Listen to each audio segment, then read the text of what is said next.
தோழமை உறவுகளுக்கு வணக்கம். தமிழகத்துல 2026-27 நிதியாண்டுக்கான தமிழக பட்ஜெட் தாக்கல் செஞ்சிருக்காங்க. இந்த பட்ஜெட் பொதுமக்களுக்கு ஏமாற்றமா இருக்கா, இல்ல சாதகமா இருக்கா, பயனுள்ளதா இருக்கா அப்படின்னு சொல்லிட்டு தான் நாம இப்போ பார்க்க போறோம். முதலமைச்சர் விஜய் தலைமையிலான தாவேக அரசு பொறுப்பேற்று முதல் பட்ஜெட் நேத்து தாக்கல் பண்ணாங்க. நிதியமைச்சர் மரிய வில்சன் இந்த பட்ஜெட்டை தாக்கல் செஞ்சு உரையாற்றினாரு. இந்த பட்ஜெட் குறித்து நிறைய விமர்சனங்கள் எதிர்மறையான விமர்சனங்கள் முதல்ல எழுந்திருக்கு. அது யார் யார் வச்சிருக்காங்க அப்படின்னு நம்ம பார்த்தோம்னா, முதலா பட்ஜெட் குறித்து எதிர்மறையான விமர்சனத்தை வச்சது அதிமுக பொதுச் செயலாளர் எடப்பாடி பழனிசாமி தான். சட்டப்பேரவை முடிஞ்ச உடனே அவர் வெளியே செய்தியாளர் சந்திச்சு என்ன சொன்னாரு அப்படின்னா, திமுக அதிமுக இவங்க எல்லாமே உருவாக்குன திட்டத்துக்கு பெயர் மட்டும் மாத்திட்டு, வெற்றி அப்படிங்கிற ஒரு பெயர் மட்டும் மாத்திட்டு இவங்க திட்டத்தை அறிவிச்சிருக்காங்க. இது விவசாயிகளுக்கும் மகளிருக்கும் பொதுமக்களுக்கும் ஒரு ஏமாற்றமா தான் இருக்கு அப்படின்னு சொல்லிட்டு ஒரு விமர்சனத்தை வச்சிருக்காரு. அது மட்டும் இல்லாம திமுக என்னென்ன திட்டங்கள் எல்லாம் அறிவிச்சதோ அதே திட்டங்களை தான் இந்த அரசும் அறிவிச்சிருக்கு. இது ஓட்டு போட்ட மக்களுக்கு ஒரு பெருத்த ஏமாற்றம் அப்படின்னு ஒரு விமர்சனத்தை வச்சாரு. அதுக்கப்புறம் யாரு விமர்சனத்தை வச்சாங்க அப்படின்னு பார்த்தோம்னா, எதிர்கட்சி தலைவர் உதயநிதி ஸ்டாலின் தான். அவர் என்ன சொன்னாருன்னா, நாங்க கொண்டு வந்த திட்டத்துக்கு பேரு மட்டும் மாத்திட்டு இவரு தான் கொண்டு வந்தாரு அப்படின்னு சொல்லிட்டு ஒரு பட்ஜெட்டை அறிவிச்சிருக்காங்க. இந்த பட்ஜெட்டு ரொம்பவே பயனுள்ளதா இல்லாம மிகவும் ஏமாற்றம் உள்ளதா தான் இருக்கு அப்படின்னு சொல்லியிருக்காரு. அது மட்டும் இல்லாம திமுக கொண்டு வந்த திட்டங்களுக்கெல்லாம் பெயிண்ட் அடிச்சு கொஞ்சம் பட்டி டிங்கிரிங் பார்த்து பேர் மட்டும் மாத்தி வச்சிட்டாரு. எப்படின்னா, ஆட்டோ கண்ணாடியை திருப்பினா எப்படி ஜீவா வண்டி ஓடும் அப்படிங்கிற மாதிரி இவர் என்ன பண்ணியிருக்காருன்னா, முதலமைச்சர் விஜய் என்ன பண்ணியிருக்காருன்னா, இந்த அரசாங்கம் என்ன பண்ணிருக்குன்னா திமுக கொண்டு வந்த திட்டங்களையே கொஞ்சம் கொஞ்சம் மாத்தி அப்படியே அறிவிச்சிருக்காங்க அப்படின்னு தான் எல்லாருமே விமர்சனம் பண்ணியிருக்காங்க. சிபிஐ, சிபிஎம், அப்புறம் பாமக, பாஜக எல்லாம் ரொம்ப கடுமையா விமர்சனம் பண்ணிட்டாங்க. அப்படி என்ன இருக்கு இந்த பட்ஜெட்ல? ஒண்ணுமே இல்லை. இந்த ஒண்ணுமே இல்லாத பட்ஜெட்டுக்காக தான் இவங்க இந்த நிதிநிலை அறிக்கையை வெளியிட்டு இருக்கிறாங்க. இது ஒண்ணுமே கிடையாது. வாக்குறுதி கொடுத்த வாக்குறுதியை விஜய் அவர்கள் நிறைவேற்றல.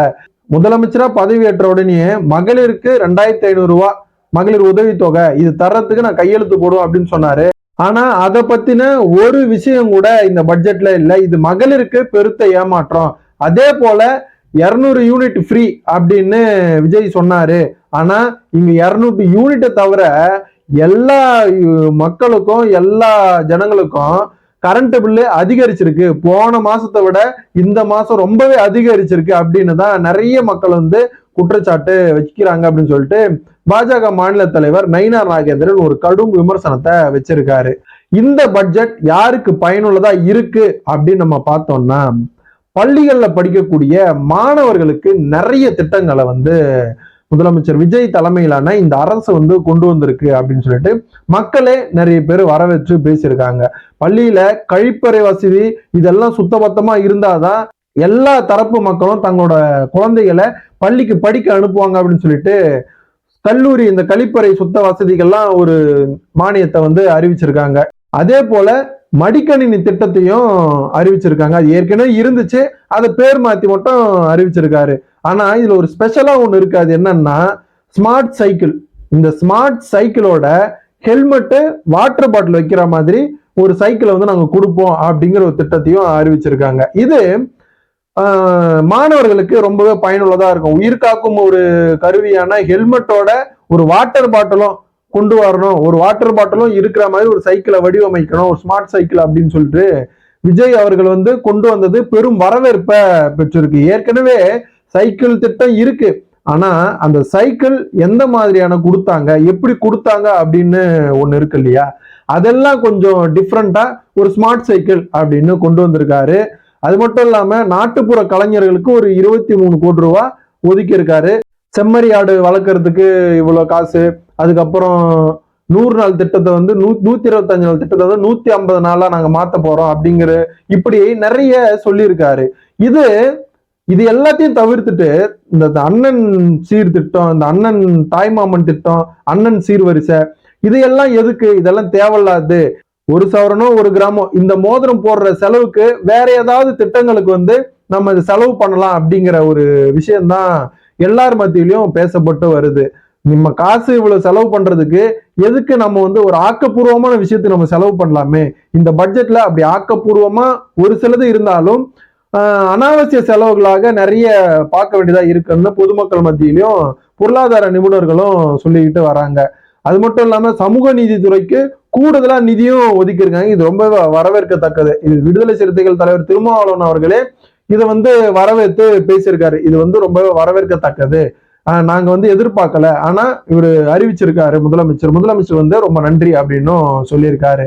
இப்படி பல திட்டங்கள் வந்து இந்த ஆண்டிற்கான நிதிநிலை அறிக்கையில இருந்தாலும் மக்கள் மத்தியில இது எந்த அளவுக்கு வரவேற்பு பெற்றிருக்கு அப்படின்னு நம்ம பார்த்தோம்னா, மக்கள் எல்லோருமே இந்த போதை ஒழிப்பு இதுல வந்து நம்ம கான்சன்ட்ரேஷன் பண்ணுவோம் அப்படின்னு முதலமைச்சர் விஜய் தலைமையிலான இந்த அறிக்கையில சொல்லியிருக்காங்க. அதை வந்து ரொம்பவே வரவேற்று பேசியிருக்காங்க. ஏன்னா இந்த தலைமுறைகளும் இந்த பள்ளி காலேஜ் இந்த எல்லா இடத்துலயுமே போதை கலாச்சாரம் அப்படிங்கிறது வந்து ரொம்பவே தமிழகத்துல புழக்கத்துல இருக்குது. இந்த போதை கலாச்சாரத்தினால நிறைய கற்பழிப்புகள், நிறைய கொலைகள், கொள்ளைகள் இது எல்லாமே நடக்குது. இதை ஒழிச்சிட்டோம் அப்படின்னா நிறைய விஷயங்கள் வந்து சீர்படுத்தும் அப்படின்ட்டு மக்கள் வந்து இந்த திட்டத்துக்கு வந்து வரவேற்றிருக்காங்க. அதே போல முதியோர்களுக்கு ஒரு திட்டத்தை அறிவிச்சிருக்காரு. அந்த திட்டத்துக்கும் மக்கள் வந்து வரவேற்றிருக்காங்க. இப்ப நமக்குன்னு ஒரு வீடு இருக்கும், முதியோர்களுக்குன்னு ஒரு வீடு, அவங்க வந்து கடைசி காலத்துல வேற எங்கேயும் போக மாட்டாங்க, அதனால அவங்களுக்குன்னு ஒரு வீடு இருக்கும்போது அது சந்தோஷத்தை கொடுக்கும் அப்படின்னு சொல்லியிருக்காங்க.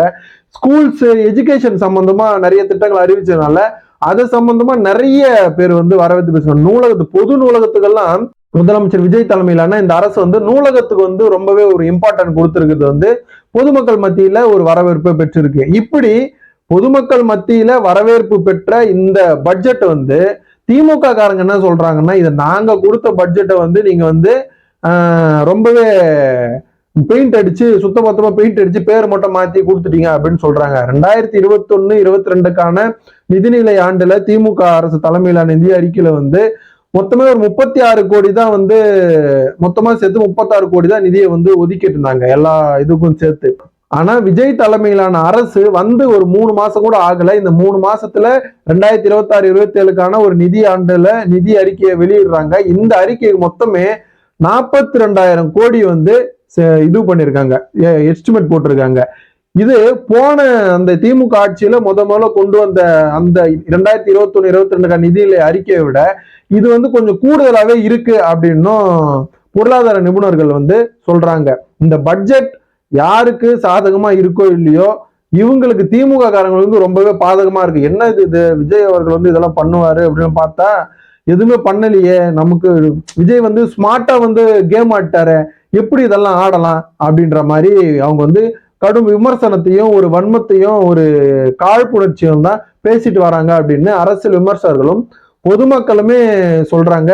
விஜய் அவர்கள் கொண்டு வந்த இந்த பட்ஜெட் வந்து பொதுமக்கள் மத்தியில நிறைய வரவேற்பு பெற்றிருக்கு. ஒரு டிராபேக் என்ன அப்படின்னு பார்த்தோம்னா, விவசாயிகள் பயிர்க்கடன் தள்ளுபடி இது சொன்னாரே வாக்குறுதியில, அது ஏன் வந்து இந்த பட்ஜெட்ல வந்து சொல்லல அப்படிங்கிறது ஒன்றும், மகளிருக்கான 2,500 ரூபாய் உதவித்தொகை இது ஏன் சொல்லல அப்படிங்கிறது ஒன்றும், அதுக்கப்புறம் மின்சாரம் 200 யூனிட் இந்த மின்சாரம், இது 3 தான் விஜய் அவர்களுக்கு இந்த நிதியில இருக்கிற டிராபேக்கா இருக்குது. அது மட்டும் இல்லாம இந்த அண்ணன் சீர் திட்டம், தாய்மாமன் திட்டம் இது வந்து கொஞ்சம் டிராபேக்கா, இதெல்லாம் தேவையில்லாத செலவு அப்படிங்கிற மாதிரியும் சொல்றாங்க.